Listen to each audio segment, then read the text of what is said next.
Definición 8.9.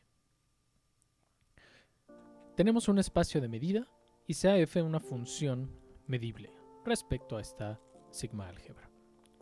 Una función se dice esencialmente acotada si existe un número c positivo tal que este conjunto es de medida 0. Este conjunto es el conjunto de las x en donde f de x, el valor absoluto de ella, queda por arriba de este c. Es la imagen inversa, de hecho, del siguiente conjunto. Es la imagen inversa de el conjunto del intervalo c a infinito. Es esta imagen inversa. Ahora, esta definición se siente un tanto técnica y vacía porque no dice tanto, pero notemos que las funciones esencialmente acotadas no son más que las funciones que son acotadas casi donde. Para ver esto, notemos lo siguiente. A ver, si existe una función, si existe un número c tal que la función se queda por debajo de este c, casi donde quiera, sabemos que lo que esto significa es que el conjunto donde esto no sucede tiene medida 0. De hecho, aquí tendría que ser menor o igual. El conjunto donde esto no sucede tiene medida 0, pero el conjunto donde esto no sucede es precisamente el conjunto que está aquí arriba, al cual le estamos pidiendo que tenga medida 0, y cuando esto suceda decimos que la función es esencialmente acotada, y viceversa.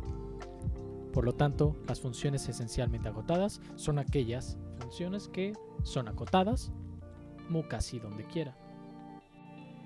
Lema 8.10. El espacio de funciones esencialmente acotadas es un espacio vectorial con las operaciones naturales para funciones. Además, la función definida de la siguiente forma, barritas infinito, como el ínfimo de todos los c's, tales que cumple la definición de acá arriba, es decir, que la medida de este conjunto sea 0, o equivalentemente el ínfimo de los c's, tales que la función esté acotada casi donde quiera por c, es una seminorma en este espacio. Antes de ver la demostración, notemos la siguiente propiedad. Observación. Siempre se cumple que una función es menor o igual que su norma esencial. Bueno, todavía no sabemos que es una norma, pero lo va a ser. Es menor o igual que su norma esencial casi donde quiera, es decir, está acotada por su norma esencial casi donde quiera, siempre que la función sea esencialmente acotada. Esto esencialmente lo que me dice es que si la función es esencialmente acotada, entonces significa que existe un c que cumple con esto. O en otras palabras, el conjunto sobre el cual estamos tomando el ínfimo existe, es no vacío, más bien el conjunto es no vacío, por lo tanto el ínfimo existe, y entonces esta norma esencial está bien definida o es finita, y lo que estoy diciendo es que se cumple esta desigualdad de acá casi donde quiera. Así que tomemos una función esencialmente acotada y veamos por qué esto se tiene que cumplir. Queremos ver que la función está acotada casi donde quiera por su norma esencial. Vamos a fijarnos en el conjunto donde esto no sucede y debemos ver que este conjunto tiene medida 0. Entonces, ese conjunto es el conjunto de las x's tales que f de x es mayor que su norma esencial. Ahora, notemos lo siguiente. Si un x cumple con esta condición, con este conjunto, es decir, si f de x es mayor que este número, el cual ya sabemos que existe porque como la función es esencialmente acotada, el conjunto sobre el cual estamos tomando el ínfimo es no vacío. Existe este ínfimo, este es un número. Entonces, para cada x que cumple con esto, nosotros podemos encontrar un n. Entonces, si x es tal que cumple con esto, existe un n tal que, si se lo sumamos al lado derecho, si lo sumamos este número, nos seguimos quedando por debajo de este f de x.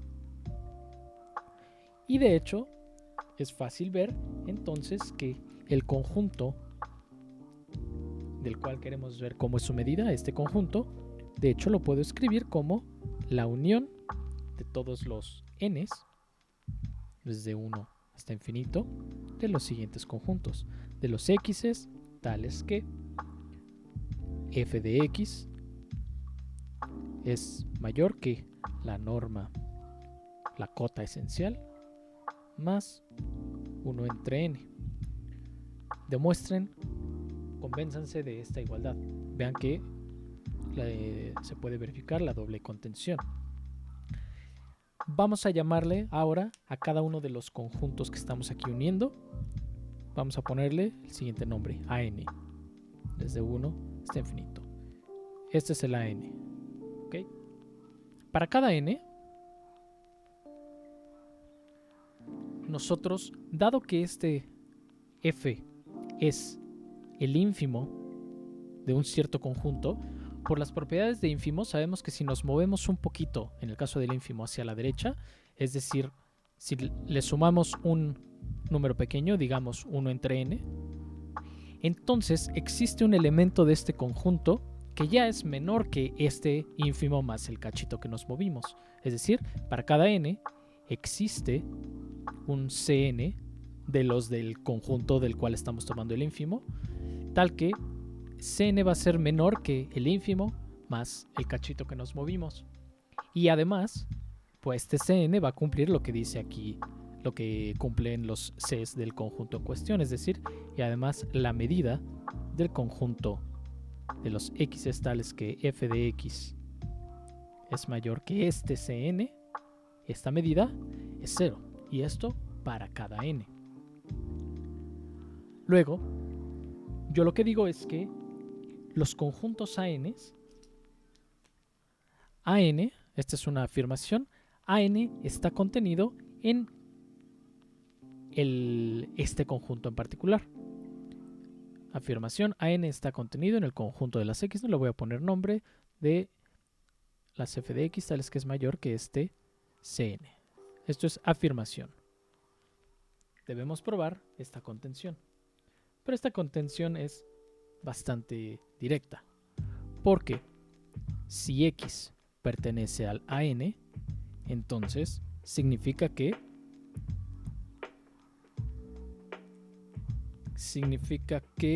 la norma, lo voy a escribirlo en la otra dirección, la cota esencial de f más 1 entre n es menor que f de x. Pero este Cn, para cada n existe un Cn que cumple con esto. Cn cumple con esto otro. El Cn está del lado izquierdo de este término. En particular yo tengo que Cn es menor que f de este x en valor absoluto. Por lo tanto, x pertenece a este otro conjunto. El conjunto de las x es tales que f de x es mayor que Cn. Por lo tanto, esta contención es cierta. Y de ahí, y además estos conjuntos, claramente, y aquí me faltó un valor absoluto. La forma de estos conjuntos, por supuesto, estos conjuntos son medibles. Bueno, ya sabíamos que eran medibles. Estos conjuntos ANs, también por construcción, son medibles. Tienen la forma de los conjuntos de Borel. Por lo tanto, yo puedo calcular la medida y por monotonía de las medidas, yo tengo que la medida de cada uno de estos ANs, al estar contenidos en esto otro, debe de ser menor o igual que la medida del AN, pero no, que la medida del conjunto de los X tales que f de X es mayor que Cn, de estos de acá arriba, pero estos tienen medida 0. Por lo tanto, regresando a este lado, la medida, esto implica que la medida del conjunto de acá, la medida del conjunto de los X en donde f de X es mayor que su cota esencial, es menor o igual por sigma subaditividad que la suma de las medidas de los ANs. Pero hemos demostrado que cada uno de ellos tiene medida 0, por lo tanto, esta medida tiene que ser 0. Esto lo que implica es que el conjunto donde esto no se cumple tiene medida 0 y por lo tanto f está acotada por su norma esencial mu casi donde quiera. Este hecho lo vamos a utilizar en la demostración de que esta función es una seminorma. Veamos la demostración ahora sí del lema. Para ver que el espacio de funciones esencialmente acotadas es un espacio vectorial, bueno, basta ver que es cerrada, la colección de funciones es cerrada bajo la adición y el producto por escalar. El resto de operaciones se siguen naturalmente de cómo están definidas las operaciones y se pueden verificar de forma ordinaria.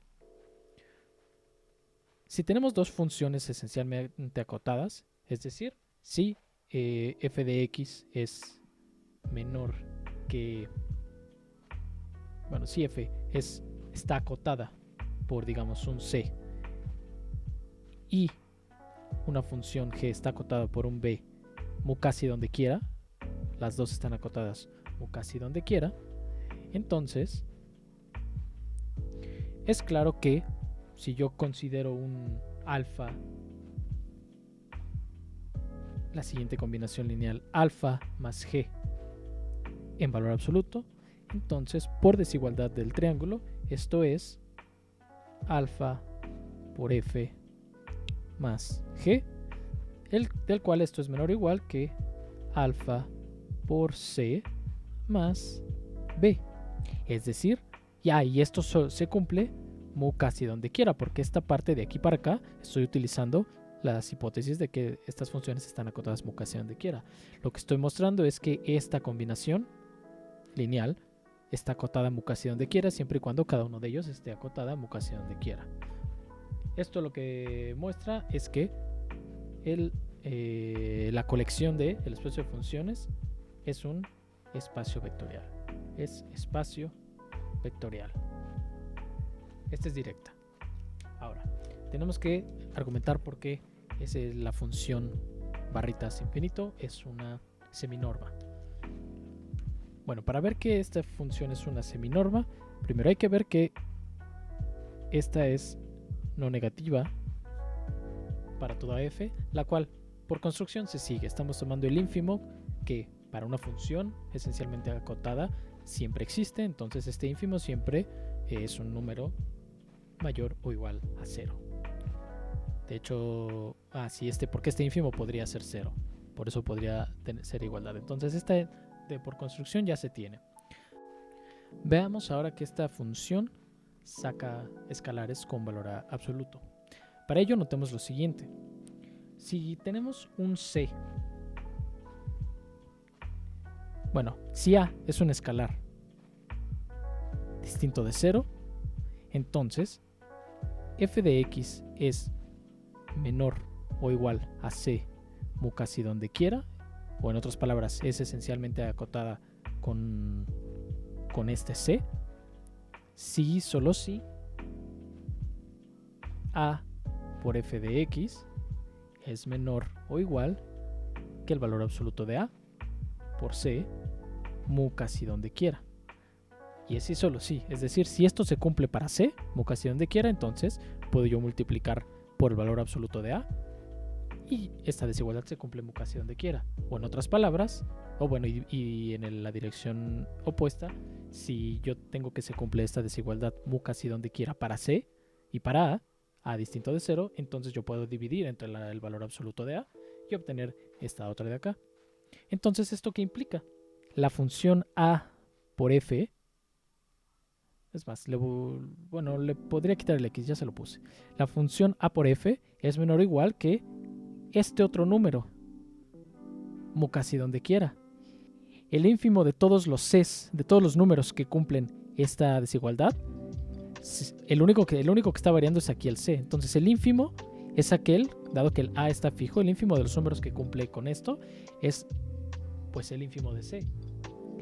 Pero ese ínfimo de los c's que cumplen con eso no es más que la norma infinito de f.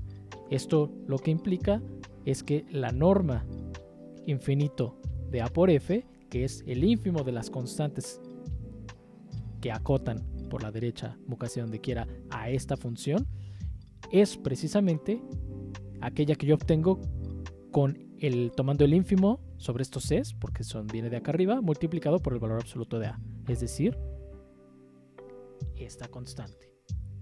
Esto lo que establece es que esta función saca las constantes no negativas con valor absoluto, y claramente si A es 0, entonces la demostración es trivial. Basta demostrar para ver que esta es seminorma la desigualdad del triángulo, porque recordemos, si es una seminorma significa que el 0 no es necesariamente la única función que tiene norma 0. Eso no lo vamos a poder demostrar. Ahora, la desigualdad del triángulo, déjenme escribir aquí, triángulo, esta es directa. De la desigualdad del triángulo usual, nosotros directamente obtenemos esta desigualdad, de la cual si f y g son funciones esencialmente acotadas, entonces, por la observación de acá, cada una de estas está acotada por la norma infinito o la cota esencial de cada una de ellas. Este término por este y este término por este, mu casi donde quiera. Esto se cumple mu casi donde quiera. Esta función está acotada mu casi donde quiera por este otro número. En particular, entonces, el ínfimo de los números que cumple con esto tiene que ser menor o igual que esta cota en particular. Esto implica que ese ínfimo, que es a lo que nosotros llamamos f más g norma infinito, este es el ínfimo de los números que cumplen con esto, debe de ser menor o igual que esta cota en particular.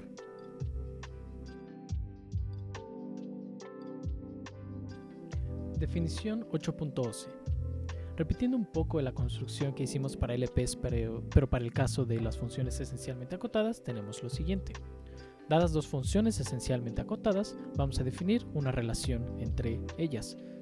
Dos funciones, f y g, de este tipo, están relacionadas si tienen la misma cota esencial. Entonces definimos, se puede ver que esta es una relación de equivalencia y me define las siguientes clases de equivalencias. La clase de equivalencia de la f es el conjunto de todas las funciones g que sean esencialmente acotadas, cuya cota esencial coincida con la cota de f. Al conjunto de todas estas clases de equivalencia se le llama el conjunto L infinito del espacio de medida. Aún más, nosotros podemos definir una norma sobre el conjunto, sobre las clases de equivalencia de la siguiente forma. La norma de la clase de equivalencia de la f es precisamente la cota esencial de f. Al conjunto de clases con esta norma sobre clases se puede ver que es un espacio normado. Estas demostraciones son análogas a lo que se hace con LP, siempre y cuando uno tenga cuidado con que esta norma está definida de forma distinta.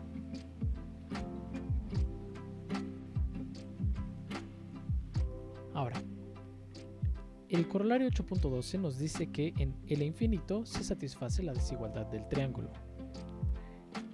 Recordemos que así como lo hicimos con los espacios LPs, aunque en realidad estamos trabajando con clases de equivalencia de funciones, de ahora en adelante no vamos a escribir estas clases de forma explícita.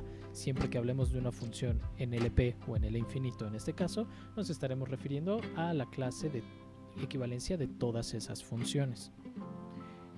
El corolario 8.12 lo hemos demostrado hace un momento, cuando demostramos que esta función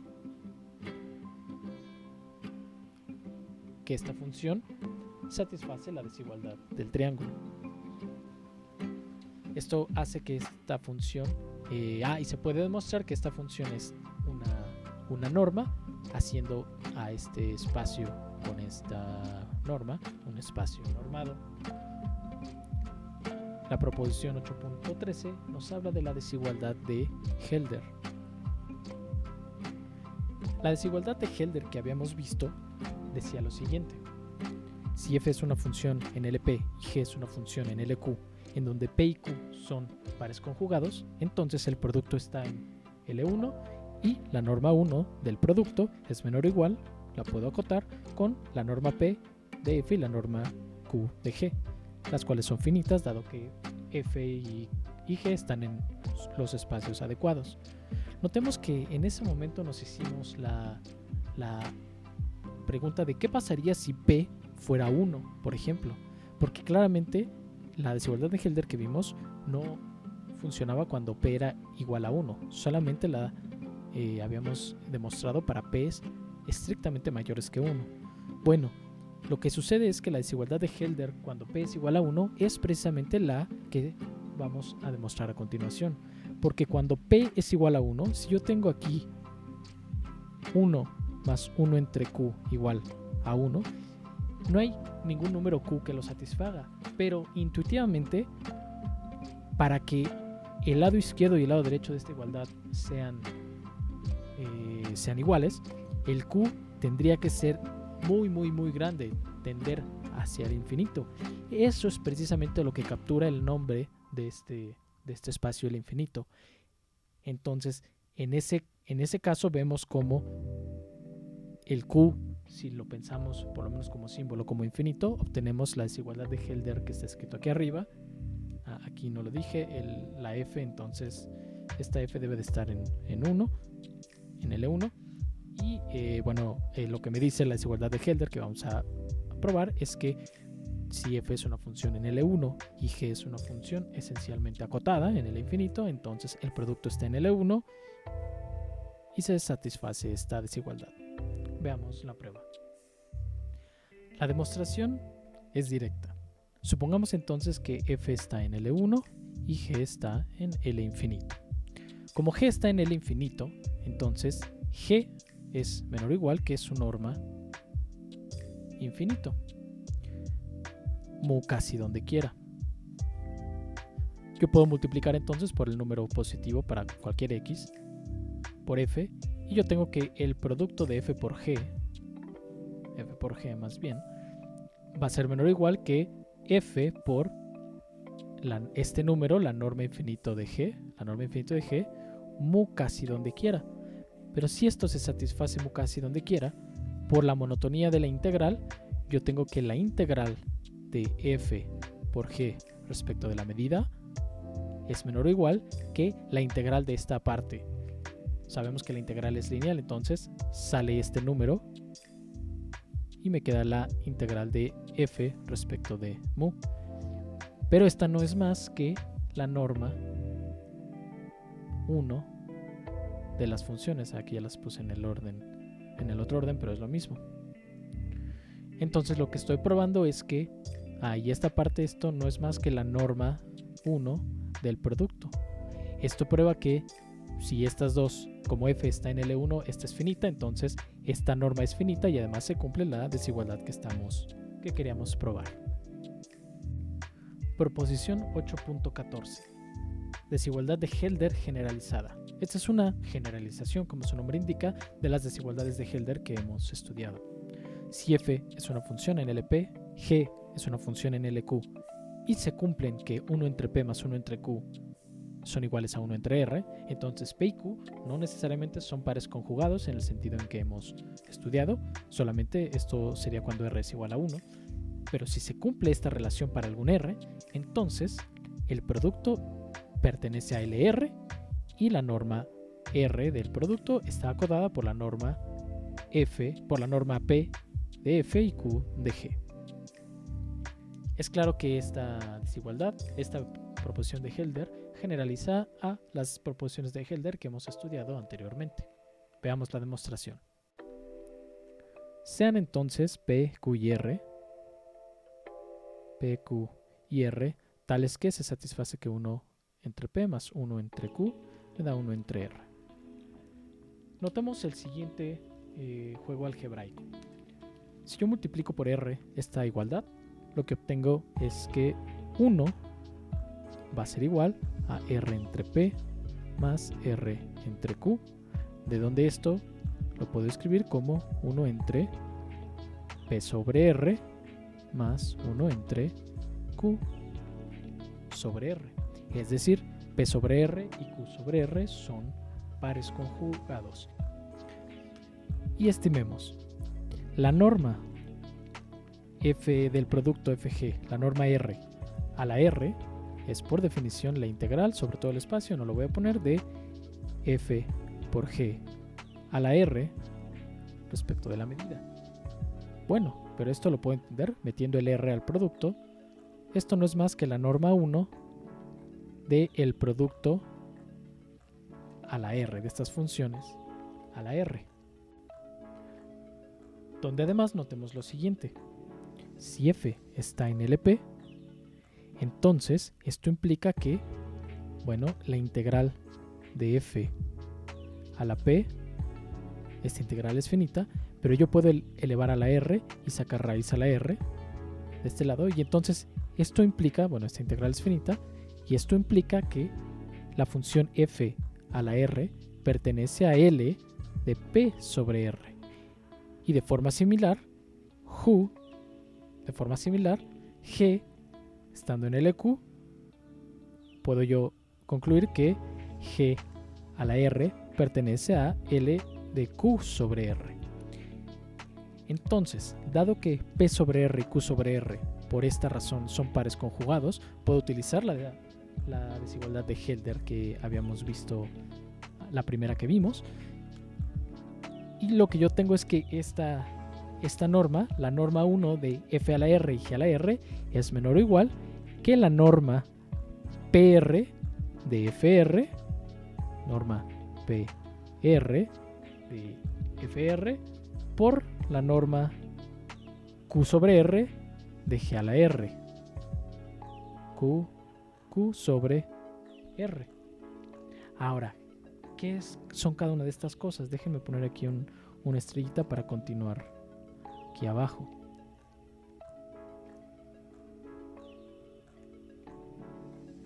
Bueno, por definición, ¿quién es esta parte? Esto es la integral de f a la r elevado a la potencia p sobre r de mu, y le saco raíz PRésima.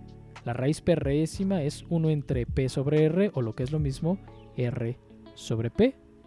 Esto es el exponente de este paréntesis. Y de forma similar yo tengo aquí la norma de G, perdón, la integral de G a la R elevado a la Q sobre R y elevado a la R entre Q, porque estoy sacando 1 entre el número que aparece aquí, P entre R, que es R entre P. Esto fue Hölder. Y ahora hago cuentas. Bueno, esto es igual a ¿quién? Bueno, haciendo estas cuentas, este R que está aquí adentro con este R se cancelan, este R con este R se va, y lo que me queda no es más que la norma P de la función f, pero elevado a la r. Aquí me queda la norma p de la función f, pero elevado a la r, producto la norma de la función g, la norma q, pero elevado a la r. Saco raíz résima de ambos lados y obtengo la desigualdad que estoy buscando. Teorema 8.14. El espacio de funciones esencialmente acotadas con la norma de la cota esencial es un espacio normado de Banach. Debemos probar que toda sucesión de Cauchy en el infinito converge a una función en el infinito. Sea entonces Fn una sucesión de Cauchy en el infinito. Ya sabemos en este punto que una sucesión Fn sea de Cauchy en el infinito significa que con la norma o métrica inducida por esta norma es que se tiene la propiedad de que sea de Cauchy. Entonces, en particular, tenemos que para cada k fijo existe un natural, digamos nk, tal que se satisface lo siguiente: la norma de Fn menos Fm, estos elementos de la sucesión, la norma infinito, es menor que 1 entre k si n y m son suficientemente grandes. Esto lo podemos hacer para cada k. Lo que estamos haciendo es usar la definición de que sea de Cauchy, no para k, sino para epsilon igual a 1 entre k, digamos. Ahora, pero aquí tenemos, esto es la norma de la cota esencial. Entonces, esto de forma un poco más sutil significa lo siguiente. Significa que, dado que fn de x menos fm de x en valor absoluto siempre es menor o igual que fn menos fm en la norma infinito, esto mu casi donde quiera, y esto es menor que 1 entre k, por esta razón, entonces lo que significa es que al ser esto mu casi donde quiera, es que yo puedo encontrar conjuntos donde se cumple y donde no se cumple esta desigualdad, y donde no se cumple, la medida de estos conjuntos tiene medida cero, es cero. Es decir, entonces existen conjuntos, esto se cumple en, déjenme escribir aquí, donde, como esto se cumple muy casi donde quiera, lo que significa es que existen conjuntos A, N, K, A y M, déjenme ponerle M, NMK, en donde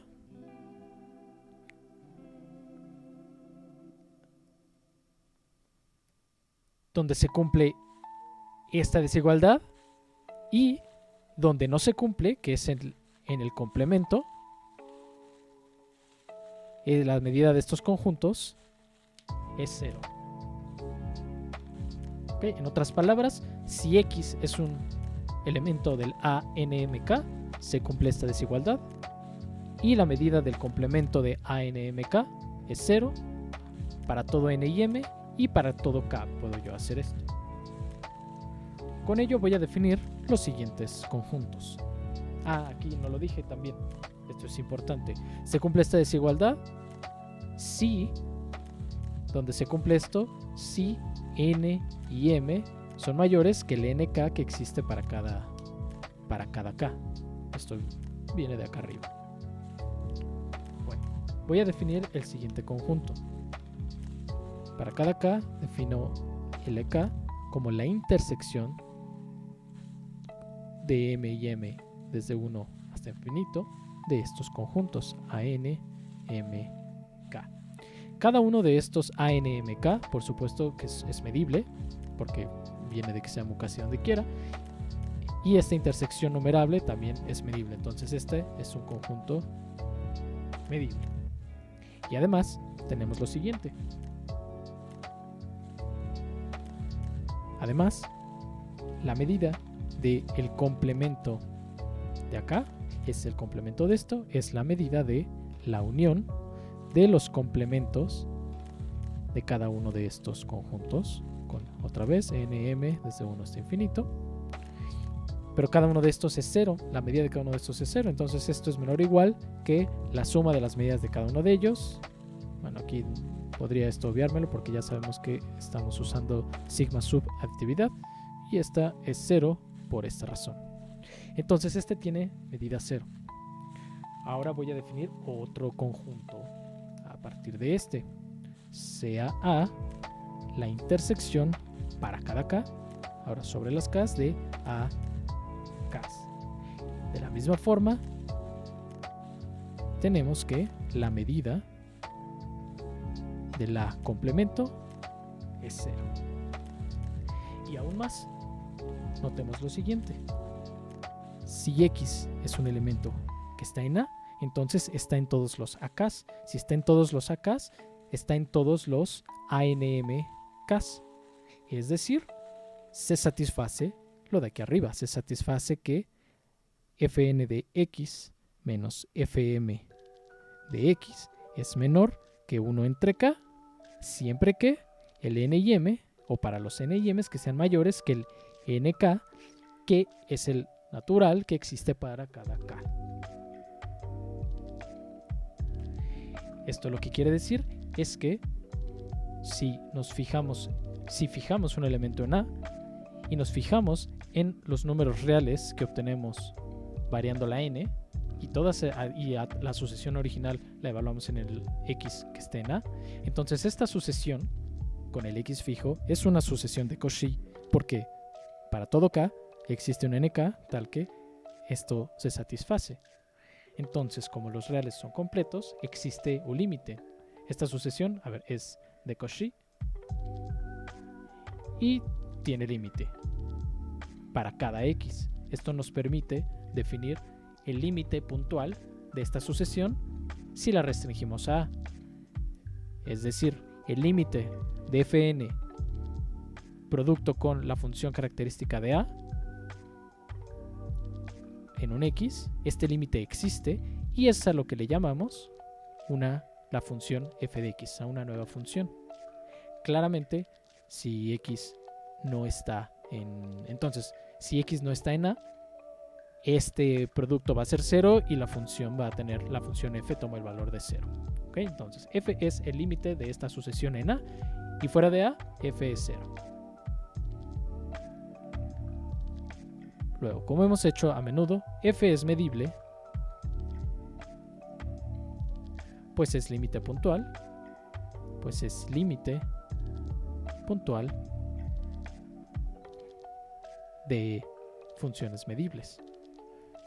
Las f's, al estar en L infinito, son medibles, las estamos multiplicando por esta característica de un conjunto que es medible también, por lo tanto, este producto es una función medible, f es el límite de ellas, f es una función medible. Notemos también lo siguiente, de acá. 2. Si m tiende a infinito en esta parte de acá, lo que obtenemos es que fn de x menos, ahora esto lo estoy pensando para x en A, por supuesto.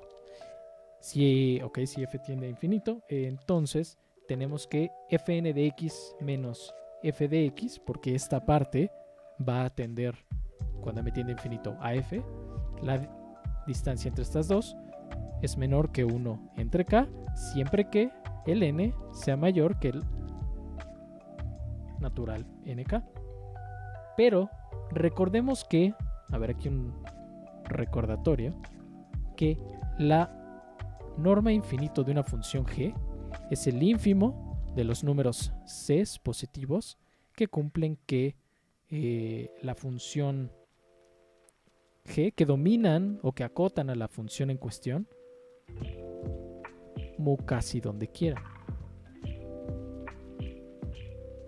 Entonces, nosotros tenemos que esta diferencia está acotada por 1 entre k si x está en A y n es suficientemente grande.